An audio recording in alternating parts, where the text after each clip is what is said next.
Bismillahirrahmanirrahim. Assalamualaikum warahmatullahi wabarakatuh. Perkenalkan, nama saya Muhammad Afnan Ibnu Ragib dari kelas 4B. Kali ini saya akan menceritakan tentang salah satu sahabat Nabi yang dijamin masuk surga, yaitu Abu Bakar As-Siddiq. Suatu hari Rasulullah bercerita di tengah masyarakat Quraisy. Beliau diisrakan oleh Allah ke Baitul Maqdis di Palestina dan naik ke langit ketujuh dalam waktu semalam. Abu Bakar berkata, jika beliau berkata demikian, maka itu benar.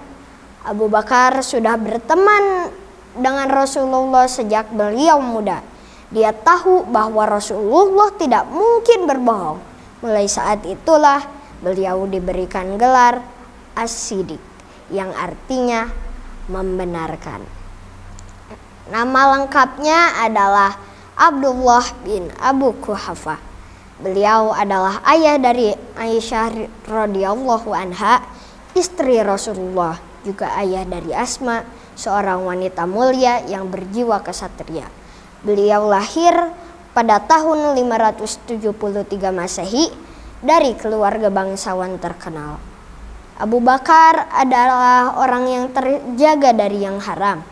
Bahkan sebelum Islam datang, ia terkenal sebagai pedagang yang jujur. Beliau merupakan laki-laki pertama yang menerima Islam yang didakwahkan Rasulullah Shallallahu Alaihi Wasallam.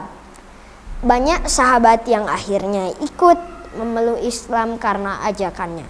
Di antaranya Utsman bin Affan, Zubair bin Awam, Abdurrahman bin Auf, dan banyak sahabat mulia yang lain. Setelah masuk Islam, ia sangat tekun beribadah. Dimanapun Rasul memberikan nasihat, beliau senantiasa hadir di depan. Banyak sekali budak yang disiksa tuannya karena memeluk agama Islam. Abu Bakar menolong mereka.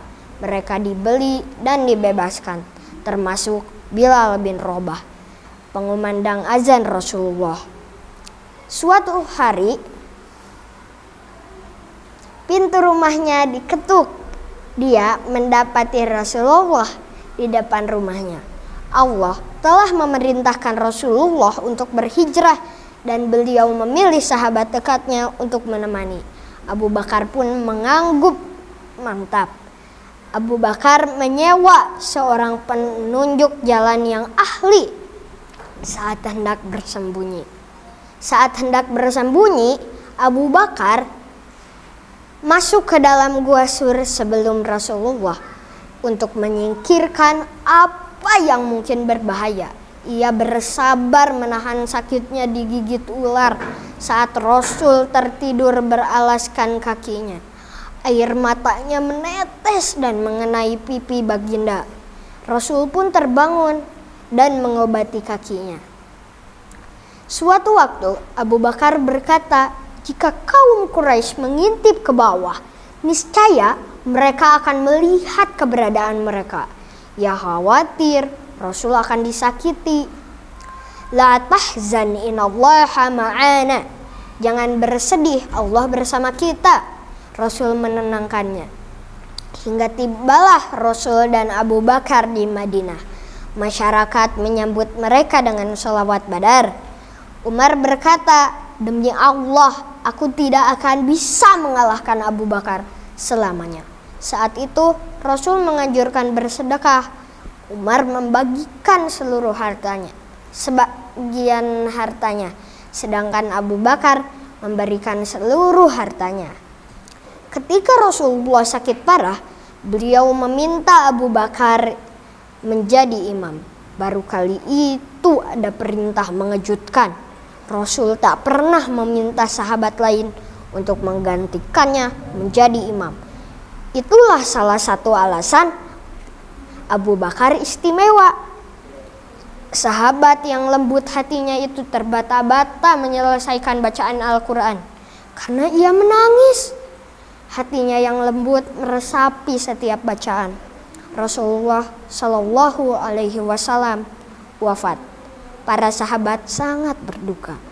Para sahabat bermusyawarah untuk menunjuk pemimpin setelah Rasul wafat.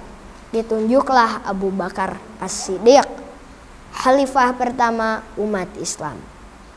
Teman-teman, yuk kita tiru sifat Abu Bakar As-Siddiq yang lemah lembut, suka menolong, mencintai Allah dan Rasulullah. Semoga kita juga dicintai Allah dan Rasulullah seperti sahabat mulia itu. Amin ya rabbal alamin.